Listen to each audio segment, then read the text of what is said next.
I get it. Who wouldn't want to live in the Swedish winter wonderland? But there are so many things that you might have questions about. Lånelöfte, pantbrev, lagfart. How do you get a Swedish bank account?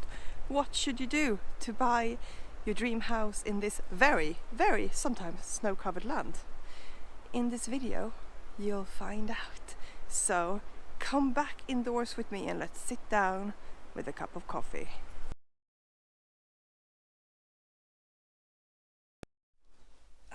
Hey again, future homeowners, and welcome to my channel Big Brown Cottage, or BBC for short. We're now indoors and it's a bit warmer here. Unfortunately, it's not very light because we are in the darkest season here in Sweden. Since we've managed to buy a house here in Sweden with my partner being a non-Swedish national, I thought we'd share our story in case it's your dream to buy a house in this lovely country as well. If you sit on a big wad of cash, I suppose you can ignore most of this video, but like most people, me and my partner did not do that. So we had to take it step by step and go through the more proper channels. I say proper, it's of course proper if you have a wad of cash as well, but you know what I mean. And here you'll get all the hacks on if you want to do the same so that you don't have to reinvent the proverbial Viking wheel. Yeah, funny. So we're not quite in the house yet, but we'll be there before the end of 2023. In other words, we're going to be celebrating Christmas, my birthday, and New Year's in our new house here in Sweden. Anyway, let's get started, and maybe in 2024 you can also fulfill your dream of having a house here. Maybe we'll be neighbors, who knows?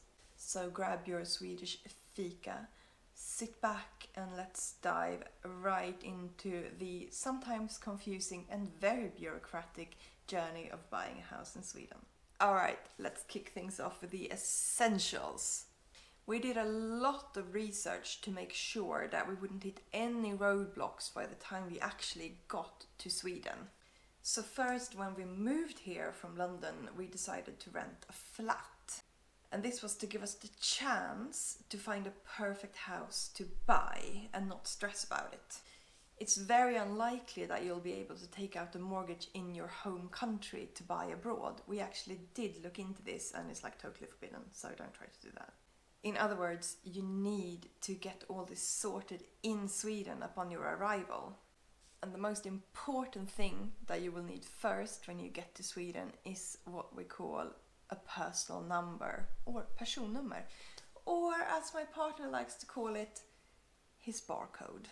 So this magical number is basically your identification to all things bureaucratic in Sweden, and I mean everything from like ordering food on the food apps to buying a house, going to the doctor, the banks, everything. You use it everywhere. Without it, you might as well try to assemble some IKEA furniture blindfolded. I know, feel free to laugh. Anyway, this is what you'll need to get a job, open a bank account and get a mortgage to buy that house. And you apply for this personnummer with Skatteverket, also known as the Swedish tax office. And I'm gonna tell you some tips. You need to first off be super meticulous in the application itself because the tax office loves details. So just send as much information as you can. Don't hold back. If you have a job lined up, your application will go through quicker because the tax office wants your taxes. And the easiest way for them to get that is if you have a personnummer. When you send in your application, it can take anywhere from 10 days to a few months to have it go through. But don't leave it hanging. The best thing to do is to actually call the tax office once a week until it's gone through. I know this sounds super weird, but just trust me, just do that, it'll go quicker. We call them twice to double check that they'd received it and then how it's going, because we were quite keen to get all this moving, and it took 10 days to have the personnummer sorted for my partner, and that's like record time apparently. And please, once you have your personnummer, make sure you book an appointment with Skatteverket to get a national ID card. You're gonna thank me later. You'll find out what to use it for. Hint, you will need it later at the bank. Now, let's talk about the cold, hard cash. Swedish lenders want to know you're not just chasing the northern lights, but that you're actually financially responsible and capable. And to prove this, you need to show them proof of income. And this is kind of like presenting your financial resume, so make sure it's impressive. Basically, the first step is to actually be able to open a bank account. So again, make sure you have that personal number and ID card. We couldn't apply for my partner's bank account online because to apply for a bank account you need to have the electronic identification, which you get when you have a bank account. Yeah, I know it's a catch-22. There are a lot of these in Sweden, but there's always a workaround, so that's the good news. And in this case, it's simply to book a meeting with the bank and go in person, and they will help you. And when it comes to banks, I can recommend Swedbank, Handelsbanken or Nordea. They're all very big Swedish banks. They're all really good, so basically just pick one of them. It doesn't really matter which one. They're all, regulated. Sweden is a very regulated country, so yeah, feel free to take your pick. And once you've picked, simply book a meeting and go in. And do that as soon as possible. They might ask you for your income history abroad, so make sure you have this ready, for instance as a PDF on your phone. And now we come to a bit of the scary stuff, which is the credit history. To be honest, we're not entirely sure how the credit score works here in Sweden, but there is one. When we were in the UK, basically you had to have credit cards to prove that you were responsible with money. In Sweden, you don't need this. It's better if you don't have credit cards and credit card debt. However, the bank will look at your credit history, and as a foreign national, you won't have one, okay? And this credit history can take between 6 to 12 months to build up. So be aware of that might slow things down for you if you're unlucky. And the only way to kind of get the credit history that we know of is to pay your bills, pay your rent, be responsible with your money, and then it will build up, and that's basically all you can do, and then just wait. Somehow my partner had a really good credit score in Sweden. We're not quite sure how that even happened. He says that he's born with a lucky rabbit's foot, and I'm inclined to believe him. So we've granted an agreement in principle like a couple of weeks after he opened his bank account. This is unusual. It's more common that it will take a while. So just be aware that it can take a few months to build up enough of a credit history to be able to be granted an agreement in principle, okay? And you may ask yourself, is there a giant straw goat behind me? Yes, there is. Hopefully it won't burn down this year, but who knows? Yes, welcome to Sweden. Maybe you'll get to live here too. And now we are reaching that elusive agreement in principle, or as we call it here, Lånelöfte. This is your golden ticket to being able to get a house. To get this Lånelöfte, you can either apply online or you can go into the bank. If you've been living in Sweden your whole life and you have built up a credit history and salary and everything, you can probably apply online and it's fine. In our case, that would have been a disaster because it would have been declined. So the same will be the case for you. You need to book an appointment with the bank. They may very well say that you can just apply online. Just say, no, I want to come in and have a meeting with you. And when you go into the bank and meet them in person, be prepared with all the information that they're gonna ask you for. What will they ask for, you may ask? Let me tell you. They're going to ask for your foreign bank history, so make sure that you have all the statements from your foreign bank account. They'll also ask you for your current income and proof of employment, so make sure that you have those things as well. Right, it's gonna be a little bit heavy now for a minute, so you may want to pause the video and get a cup of coffee because we have a lot of things to go through and there is some pretty complicated lingo, but I will walk you through it. Now, first off, to get an agreement in principle, the bank will look at your affordability. And what is your affordability? It's actually quite simple. It's what you can comfortably pay back every month on your loan and interest. And remember that national ID card? Yeah, now is the time that it will be used at the bank. Because they will scan this ID card in their machine there when you apply for your agreement in principle. It just makes it a lot more easy for them to handle your application. So it's a sign of goodwill that you have this. Basically whip that baby out and they're gonna be really impressed with your foresight. Also, the Swedish banks will want to understand where your money comes from.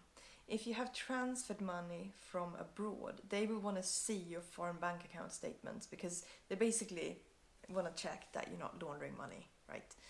And also, if you receive a cash gift from friends or family, make sure that you have like a note to accompany the gift where it basically says, "Hello Jed, I love you. Here is $25,000 for that house. Love from mom," or whatever. Like, make sure that you have that because they're gonna look at that. You're doing well, we can do this.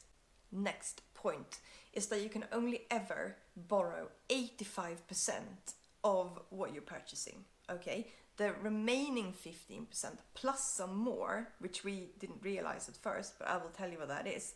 So only those 85% is what you can borrow from the bank, and that is from the house price, okay? Not the extra costs that I'll get into in a moment. So this means if you buy a house for 1 million Swedish crowns, you can only ever borrow 850,000 crowns, okay? And yes, I know, this is like monopoly money. The remaining 15% you need to have in your account already, otherwise the bank is not going to approve a loan, okay? And the further costs they also need to have money for, which we didn't know about, but we now know about, are the following. Lagfart. In English, this is called title deed. And what is a title deed? It's a document that states and proves someone's right to own a property or a piece of land. And the cost of this lagfart or title deed is 1.5% of the value of the property. Okay, so basically the whole price of the property that you're buying, not just what you're borrowing, but the whole price. Plus an admin fee of 825 crowns. So in our example, if you buy a house for 1 million Swedish crowns, the cost of the lagfart is 15,000 crowns plus the 825 admin fee, okay? The second thing you need to have money for yourself is the mortgage deed, or pantbrev in Swedish. It's perhaps the most confusing thing of all. It took a while for me to wrap my head around it. But basically, this is to give security to the bank in case you fail to pay your mortgage, right? And a mortgage deed is a bit like the lagfart, you know, it's your right to have the mortgage, I guess, right? And this is a bit different. When it comes to the pantbrev, the cost of that is 2% of the sum that you're borrowing, okay? Say in our example, you have borrowed 850,000 Swedish crowns, then 2% of that would be 17,000 crowns, and that's what you need to pay in the pantbrev, right? Plus the admin fee of 375 crowns. However, very often these days, houses, they have been around for a while, right? So they often have pantbrev taken out already. And when you buy the house, the previous pantbrev are transferred to you. And in that case, all you might need to do is to top up the pantbrev rather than buy a whole new thing, okay? And I know these things are confusing, but it's really important to understand, if nothing else, even if you don't want to learn all the percentages, you need to understand that there are more costs involved. Now, to find your dream house, You simply need to start spending your every waking moment on Hemnet. This is a website that collects house ads from most estate agents. Mind you, they're not all on there, but most are. When you find a house you like, book yourself in for a viewing. You can't just turn up. And you also need to understand that Sweden is a small country, and when you start going to viewings in the area of your choice, the estate agents will start recognizing you. They also talk to one another, so do be polite and lovely to your estate agent. And I promise you that they will start going out of their way to find you the house that you want. And you basically need to create a rapport with them. This is what we did, and we ended up with local estate agents calling me when they got news of a new house being available, sometimes even before it was out on Hemnet. And you can of course also go to the local estate agents' offices and look at the houses they have in the window there and talk to the estate agents and everything like that. And then when you've found a house of your dreams, you need to place an offer. In Sweden, you don't haggle. If you haggle, there's a very big risk that the estate agents will start to avoid you or not take you seriously. Plus, you might piss off the sellers, right? In most situations, the lowest you can go is the asking price, so start there. And remember that electronic ID, you'll need that to bid. When your bid is accepted, the estate agent will call you and ask you to come in and sign a contract together with the sellers. Never mind fika. I need a mojito after all that we've just been through. That's a lot of information and we're not quite done yet. Now we have reached contract signing day. And once that baby is signed, there is no turning back. But this is a good thing, because it means that neither you or the sellers can suddenly pull out. No, that house will be yours. So once your bid is accepted, the estate agent will then call you and decide on a day when to sign the contract. And this is when you need to have that 10% of your deposit ready, because once the contract is signed, this needs to be transferred to the seller's account. Usually you have 7 to 10 days to do this transfer. And all of that information will be available in the contract. So super easy, no problems. And once you've done all that, you are one step closer to that dream of living in your own house in Sweden. Then after all that, it's the key exchange date. And now you'll finally get the keys to your house. On this day, there are a few things that will happen. The key exchange will happen in the estate agent's office. So you'll go in there with the sellers at an arranged time, and this is when you will pay the remaining 5% of the deposit into the seller's account. And also the estate agent will, whilst you're having some fika, hopefully, or a drink, the estate agent will call the bank. And this is when the rest of the mortgage will actually be paid from the bank to the seller's bank. So this money never actually touches your account, it just goes from bank to bank, which is really good. And now you'll also pay the lagfart and pantbrev and all of that, everything will be done. However, it apparently takes about 8 weeks for the lagfart to be transferred to you, but that's okay apparently, so there we go. There you have it, future Swedish homeowners. Now you're the owner of a house. Crazy, isn't it? I know there have been a lot of hoops to jump through, but trust me, it will be worth it. You can do it. Just do your research and hang in there. And here we have covered the essentials for you to make this journey as easy as possible. If you found this video helpful, why not give it a thumbs up and also subscribe to my channel for more Swedish adventures. I will be sharing our journey in actually doing the house that we bought up and anything else that sort of has to do with the Swedish lifestyle. So, until next time, hej då and skål!